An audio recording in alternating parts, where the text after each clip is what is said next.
Okay, let's start with the today's topic, that is healing and tissue repair. So, healing is the body's response to injury in an attempt to restore normal structure and function. So, it is a normal process by which body attempts to restore the normal structure and function of an injured tissue. So it involves two processes. The first one is regeneration and second one is repair. So what is regeneration? When healing takes place by means of proliferation of parenchymal cells and usually results in the complete restoration of original tissues. So let me first tell you about parenchymal cells. Parenchymal cells are the ones which are responsible for the function of any organ or tissue. Okay, so if suppose in case of the liver, okay, as we know liver is a major metabolic organ. So it's this function of liver, it is because of the parenchymal cells of it, that is the hepatocytes. Okay, so if in case of regeneration, if tissue injury happens or if injury happens to the organ, then the injured part, at the injured part, the whatever gap has created because of the injury causing agent, that gap is filled by the parenchymal cells only. Okay, and in case of repair, the gap which is created into the tissue or organ, it is filled by the proliferation of the connective tissue. Okay, so connective tissue over here, it plays the function of supporting the cell, supporting the tissues or the organs. Okay, so the supporting framework of the any organ or the tissue is made up of the connective tissue. We have already studied about function of the connective tissue. So referring to that only, the connective tissue makes the structural framework or stroma of any organ or tissue. So in case of damage happens to the parenchyma of any organ or tissue, that damaged part, it is replaced by the connective tissue, not by the parenchyma. Please understand this difference between repair and regeneration. In case of regeneration, parenchyma replaces parenchyma, and in case of repair, it is connective tissue that replaces the parenchyma. Okay, so next is regeneration. So some parenchymal cells, they are short lived while other lives for the longer duration of time. So in order to maintain proper structure of tissue, these cells are under constant regulatory control of their cell cycle.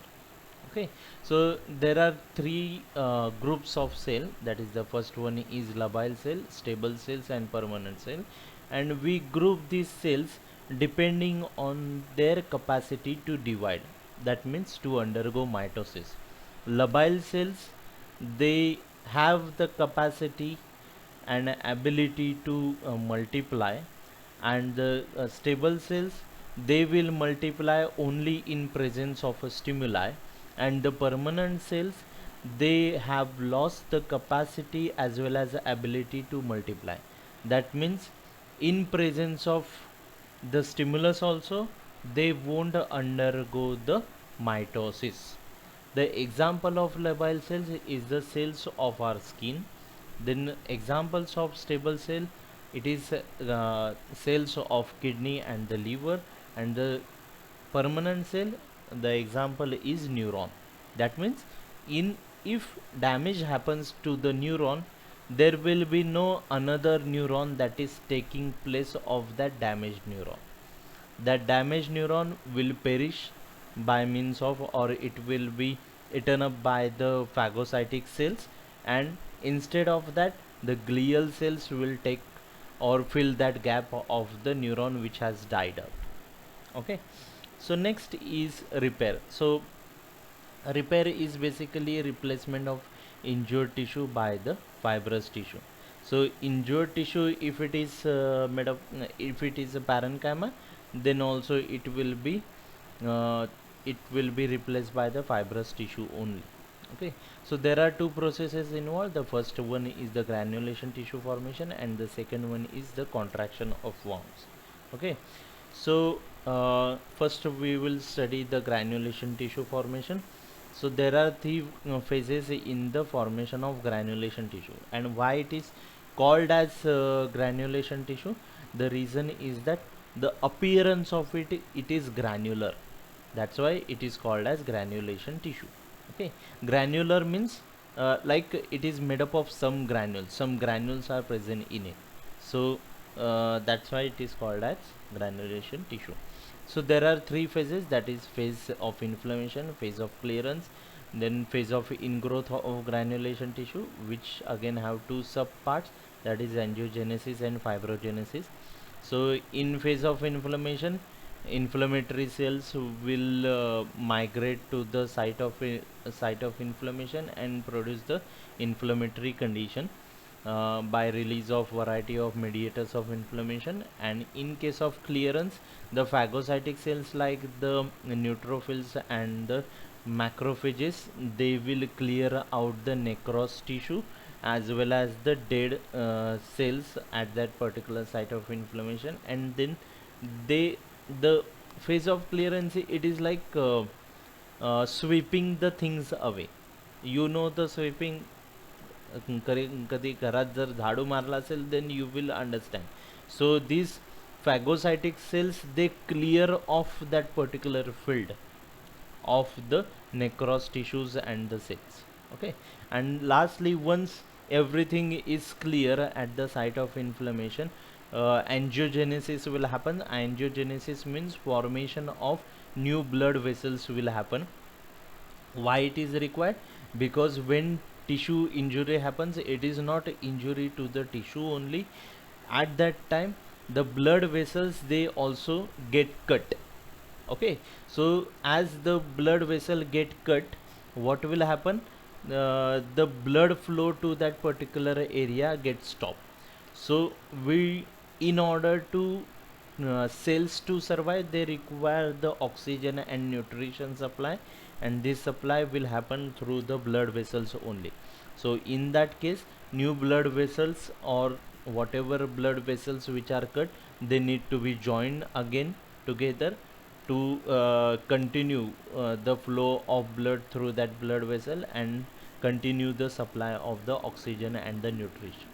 And second point is the fibrogenesis. Fibrogenesis, it is generation of fibrous tissue or formation of fibrous tissue in that place. So as we are seeing the repair process, the whatever damage has occurred to the tissue, it is damaged part of the tissue is removed, and instead of it, it is the gap which is created after clearance phase, it is then filled with the fibrous tissue. Okay, so this fibrous tissue or the fibers, they are made up of, or they are formed, or they are obtained from the fibroblast, which are the basic cell of a connective tissue. So let's see in a flowchart format that when tissue trauma happens, it leads to formation of blood clot, it leads to acute inflammation, which results in exudation of plasma along with leukocytes and the RBCs. So these leukocytes which have immigrated, they cause the release of the proteolytic enzymes. Also, they cause the autolytic enzymes. Uh, Autolytic means the auto means the self lysis. So the dead tissue cells which are there at the site of inflammation, they will release autolytic enzyme which will cause their own lysis, and also the phagocytic activity of the macrophage is seen. So this phagocytic activity of macrophages, it is responsible for the second phase, that is the phase of clearance. So this explains this, the combination of this, that is all of this, these 3 points, it is responsible for the clearing of the necrotic tissue, debris and the red blood cells. Okay, So next,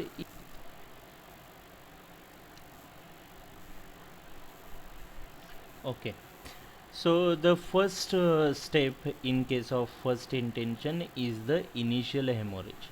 So what happens in this case is that immediately after the injury, the space between the approximated surfaces of incised wound is filled with blood, which then clots and seals the wound against dehydration and infection. So in first step, the incision where it is done, it will be filled with the blood. That blood will clot, and that clot will prevent infection and the dehydration. Okay, so the second step in healing by first intention is acute inflammatory response. From the name itself, inflammation will occur at that particular place. So this step, it will occur within 24 hours with the appearance of polymorphs. Polymorphs means that is neutrophils, they will appear at the site of incision. So from where they will appear? From the margins of the incision. So at the margins we will see the polymorphonuclear cells. Okay, so by the third day, these polymorphs are replaced by the macrophages. Why? Because the neutrophils, they are very short lived cells at the site of inflammation. The macrophages, even they appear at the site of inflammation at after 24 hours, but when they come in multiples of numbers. Okay, so the third step in the healing by first intention is epithelial changes.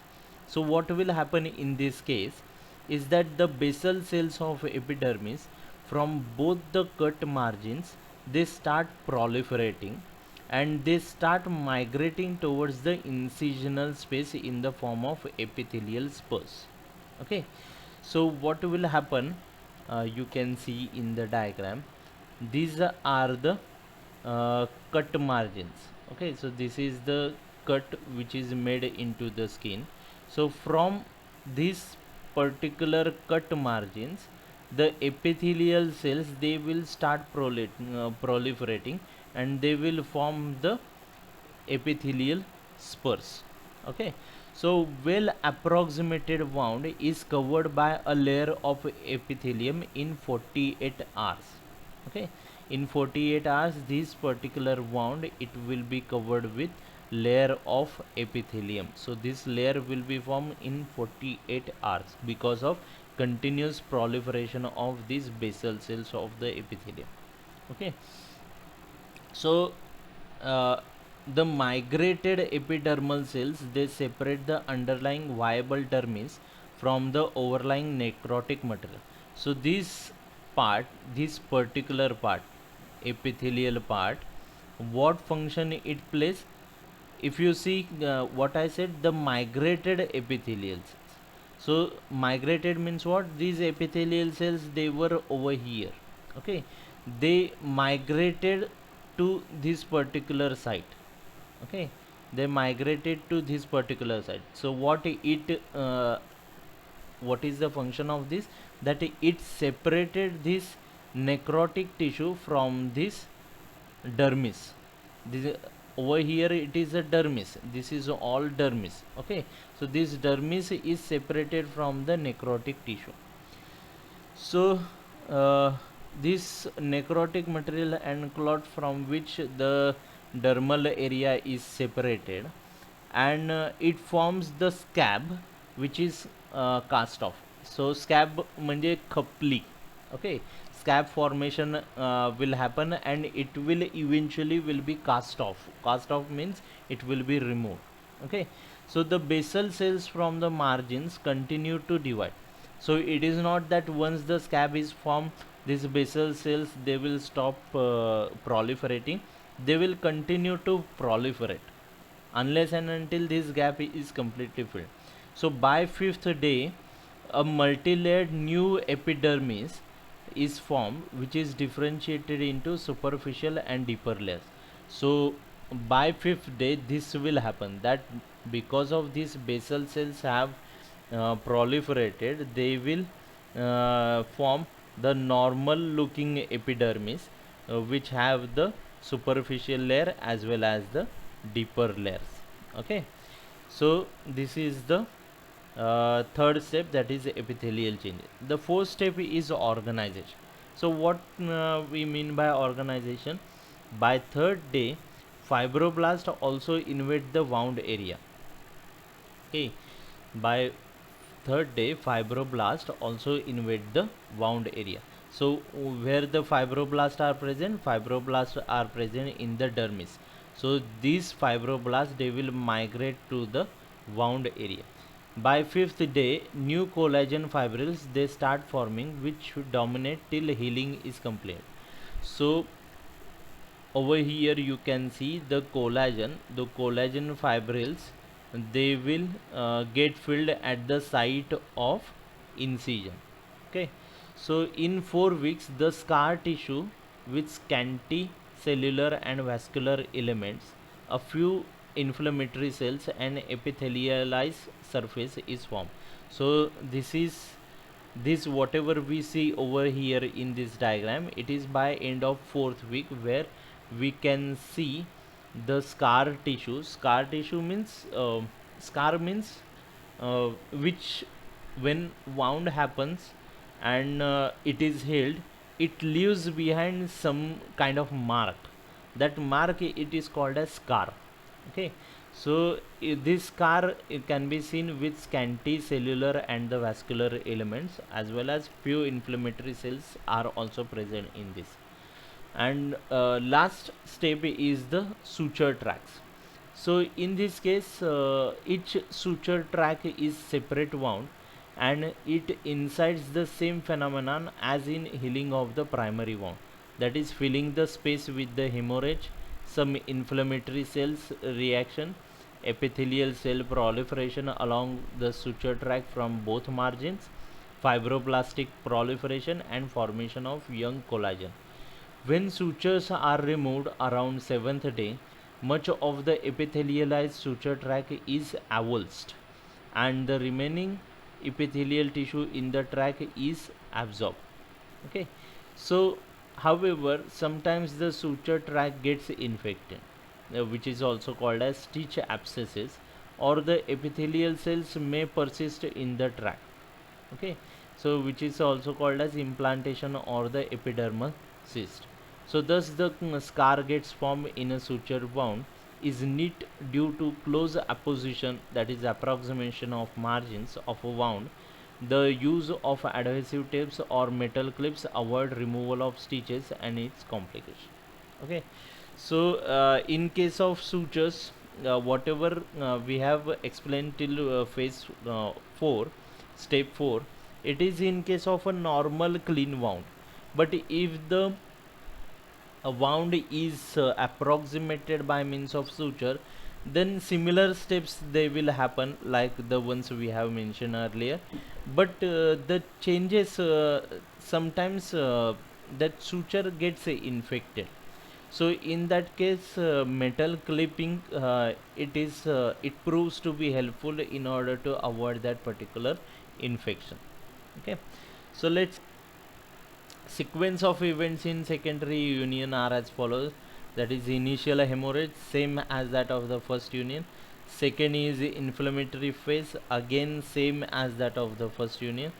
Third is epithelial changes. So let's see what is epithelial changes.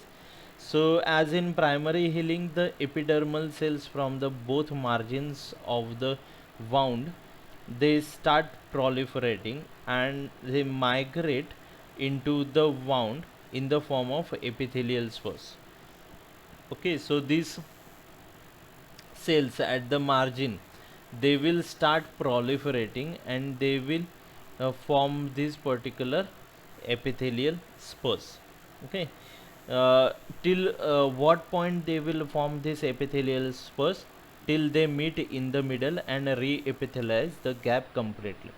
However, the proliferating epithelial cells do not cover the surface fully until granulation tissue from base has started filling the wound space. So it is not like that. The basal cells from this area, they will fill till this particular point. The entire point will be covered with these epithelial cells only. No, it is not like that. The from ground onwards, the filling of the gap is also happening. So these epithelial cells, they won't cover this particular surface until and unless this particular gap at the bottom is filled with the collagen fibers. Okay, so in this way, the pre-existing viable connective tissue is separated from the necrotic material and clot on the surface, so forming scab which is cast off. So in time, the regenerated epidermis becomes stratified and keratinized. Okay. Then fourth step is the granulation tissue formation. So main bulk of this secondary healing is by granulations. So what is granulation? The granulation tissue is formed by proliferation of the fibroblast, which are the basic connective tissue cells, and the neovascularization from the adjoining viable elements. So the newly formed granulation tissue is deep red because of the presence of the newly formed blood vessels. It is granular and it is also very fragile in nature. With time, the scar on maturation becomes pale and white due to increase in collagen and decrease in vascularity. So again I will repeat the same thing, that as the collagen fiber percentage in a wound increases, the number of blood vessels they decrease. Okay, so specialized structures of the skin like hair follicles and sweat glands are not replaced. Okay, so it is just the connective tissue that is filling up the gap. So specialized structures like the hairs and other structures, they are not replaced unless their viable residues remain, which may regenerate. If the residues or remnants of the uh, hair cells or the sebaceous gland, if it is present in this particular area, that is this wound, then and then only regeneration of that hairs and the sebaceous gland will happen. Otherwise it will just be filled with the collagen fibers which are secreted by the fibroblast. The next step is the wound contraction. So wound contraction म्हणजे काय? Contraction means आकुंचन पावणे. Okay, so that wound which is filled with the this particular collagen fibers, it will now contract. Okay, so contraction of wound is an important feature of the secondary healing and is not seen in the primary healing process. So due to the action of the myofibroblast, which show presence of a protein that is called as fibronectin, these myofibroblasts are present in the granulation tissue. The wound contracts, that is the myofibroblast, if suppose the myofibroblasts are present in this area, the collagen fibrils are connected to the myofibroblast like this, to the fibronectin protein on this myofibroblast. This myofibroblast will pull these collagen fibrils together, so the it will contract the wound. Okay, so presence of infection is the last part, that bacterial contamination of an open wound, it delays the process of healing due to release of bacterial toxins. So as it is if as we have seen the characteristic of this particular wound, that it is an open wound, lot of tissue damage has occurred, so there is much possibility that bacterial infection will also occur, and if bacterial infection occurs, it will delay the healing process by means of releasing its toxins. So these toxins which are produced, they provoke necrosis, suppuration, that is formation of pus into that particular wound, and the thrombosis. Thrombosis is formation of platelet plug or clot. The surgical removal of the dead and necrosed tissue, which is also called as debridement, helps in preventing the bacterial infection of open wounds. So if such thing, if a wound is not getting cleared or it is not getting healed for longer duration of time, then doctors prefer, usually the surgeons, they carry out a simple procedure, that is the debridement. That means they will remove the necrosed area of that particular skin, so that new skin will get formed and that particular wound will get healed. Okay, so that at the site of wound, various antibiotic creams they are applied in order to prevent any kind of bacterial infection. Okay, so